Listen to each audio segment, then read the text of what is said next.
Hey, Geek fans. Oh, wow. Applause today. Thank you. Thank you. No. You're too kind. They like us, Mary. They really like us. Well, what's not to like, Stephen? All right, calm down. Let's all... Well, you didn't have to calm down that fast. Sorry, I only have a few seconds of free trial on canned laughter. Well, let's get started in our Week in Geek. We've got a few Nintendo stories for you this week. First of all, the gaming giant has announced that Mario Kart is officially going mobile. Mario Kart Tour will become available sometime over the next fiscal year, which will allow you to destroy relationships with your loved ones on the go. The Nintendo Switch, in just under a year, has already sold more units than the entire lifespan of the Wii U. This may have to do with the portability of the Switch, the sheer amount of games, both first and third party, offered on the console, and the fact that the Wii U straight up sucks.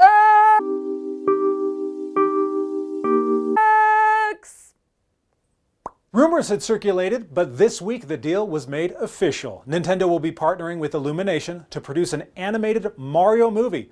Time for our plumber hero to finally head to the big screen. Steve, you know that there's already a Super Mario Brothers movie, right? No, I'm pretty sure there never was. Remember there was the one with John Mary, I'm pretty sure there never was. Okay, gotcha. Well, Charles Martinet has been the voice actor for Mario and Luigi since 1990. Will he reprise the roles when the brothers save the Mushroom Kingdom in theaters? We don't know, as no cast has been announced. But we can't imagine what the two might sound like with some Hollywood voices behind them. So listen, can I have your number? We just got a letter. Wonder who it's for. You look pretty. What did you say? I said you look shitty. Wild card, bitches! Yeah! You hear that, Elizabeth? I'm coming to join you, honey. No, Kelly Clarkson! To show you just how much you don't know. Open your eyes.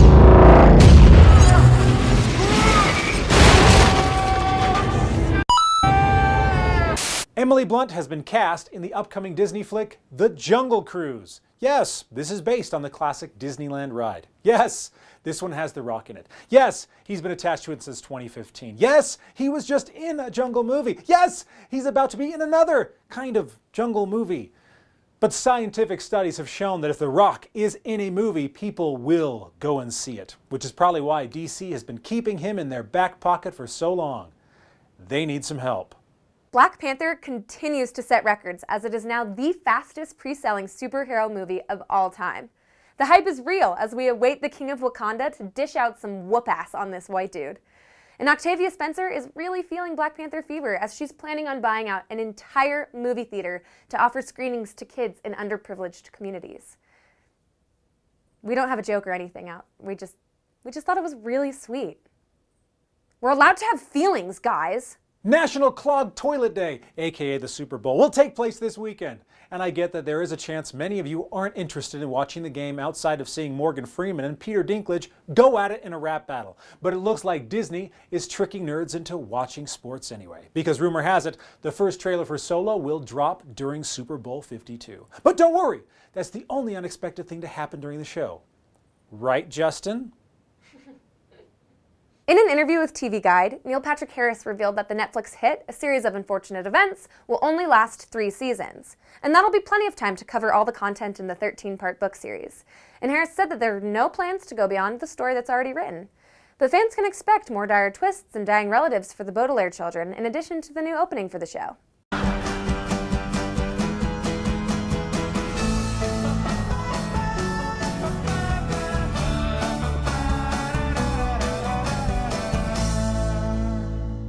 A while back, we talked about how legendary comic book writer Brian Michael Bendis was leaving Marvel to write for DC. There were rumors circulating on which DC hero Bendis would end up writing, and we now have an answer. He's writing frickin' Superman. And I am so excited about this, even though they are bringing the underwear back on Superman, which I don't really care for, and they're renumbering Superman at #1, which kind of pisses me off. But I am excited to see where Bendis is taking this, especially with him saying he's going to introduce a new villain that's going to cause, quote, ripples of horror across the entire Superman family and beyond. I bet you they're just going to reveal that he's been a Hydra agent all along. Mary, don't even joke about that. Oh my gosh, I'm really sorry, Steve. This year at South by Southwest Gaming, a special panel will be held discussing the future of Sonic the Hedgehog. Now, Sonic Mania withstanding, the Blue Hedgehog's games have been almost universally disappointing. So, I don't know if I'd really get my hopes up here, Sonic fans. I mean, the name of the panel is Gotta Go Fast. And as any lady will tell you, when that's how you preface something, it is bound to be disappointing. At this point, the Sonic franchise is about as disappointing as the Wii U. Facebook announced the Gaming Creator Pilot Program, which kicked off January 27th, and it is essentially a competitor to the popular streaming platform Twitch. Content creators will be able to live stream their gaming in 1080p at 60 frames per second. And while not a live stream, we have done some Let's Plays on our channel. Here's a quick look at when Sippy and I took a shot at the only game to ever be nominated for an Oscar, Broforce. Oh, this looks awesome. POW's been stranded in Vietnam for 25 years. Find them and save them! Here's our helicopter. Look at this. Here we go. Oh my gosh, this is great. Come on up here, buddy. Oh, I climbed Now with a see, we knife. gotta save these POWs. Okay. It's the devil himself. Get him. Nice. Let's go, Rambro. Wait, no! You let me die! All right, wait, don't. Oh. I'll meet you on the other side, bro. All right, bro. Oh my gosh, look out for the rocks, bro. Hold on. The rocks. Oh! Don't worry, I got a rocket launcher, bro. Holy crap! This is insane! It's so hard. Bro! Bro, jump! Bro, yeah! Hey, do you smell that? It's victory. It smells like freedom. Bro! Whoa! Bro! I got killed, bro! No! Bro, speak to me! I'm dead, bro. Bro, no. Hey, hold on. Look at this. Avenge me, bro. Hey, bro. Avenge. Oh, God. I'll never forget you. We've got our first look at Brie Larson on the set of Captain Marvel. Now, while the costume isn't what fans were expecting, it does hint at the amount of Kree influences that may be at play in the movie, as the green is reminiscent of Mar-Vell, who wore a Kree uniform. And, you know, although the green might be a little different, at least it's practical, unlike other superheroes we know. One of the greatest MMA fighters of all time and former UFC bantamweight champion Ronda Rousey is officially joining WWE. Which is kind of weird to me because it's like a surgeon quitting his practice so he can star in a remake of Doogie Howser, or Tom Brady dropping out of the Super Bowl so he can participate in a Madden 2018 tournament. Or the President of the United States going back to just being president of his company. Wait, that actually sounds pretty good. Yeah. Now, we at Geek were pretty excited when Disney purchased Fox, especially when we envisioned the likes of the Fantastic Four and the X-Men joining the MCU. But like an aunt who buys you Mega Bloks for Christmas instead of Legos, Kevin Feige had to dash some dreams.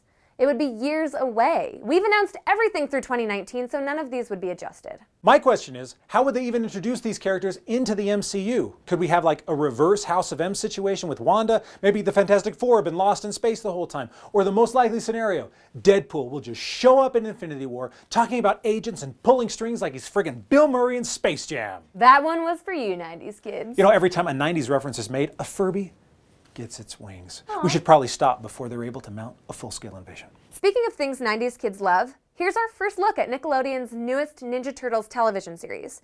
Now, the internet may be complaining that Splinter's face makes us miss Michael Bay's interpretation of the Turtles, or that April is black because, you know, the internet is racist. But we're missing the big picture here. They're making Raph the leader, and they took away his sai. What? What's going on? Now, look, I'm not a fan of condemning a project before I've seen it, but I don't know. I feel like Nickelodeon is really Wii U-ing this one. Netflix is looking to up their anime game as they've announced a partnership with Production IG and Bones to produce and stream new anime. Now, I would probably be very excited about this, except for the fact that I do not like anime. You, Mary? I like Spirited Away. That's probably, and Pokemon, is that count? I liked your better. Okay, but this is why producer Sippy is challenging me to watch anime. But with thousands of shows to choose from, it can be tough to know where to start. So, tell us in the comments below what anime I will be forced to watch. Fill up the comments, and we will report back on Steve's amazing experience soon. Yeah, this is going to be a lot of fun. And if your anime gets picked, we might just have a prize for you. Well, anyway, you guys, thank you so much for watching. Make sure to follow us on also social media, Facebook, Instagram, Twitter, YouTube, all the things. Yeah, because we are everywhere and we are geek. That's how you end the show, right? That's how That's we because I forgot that's how you end the show.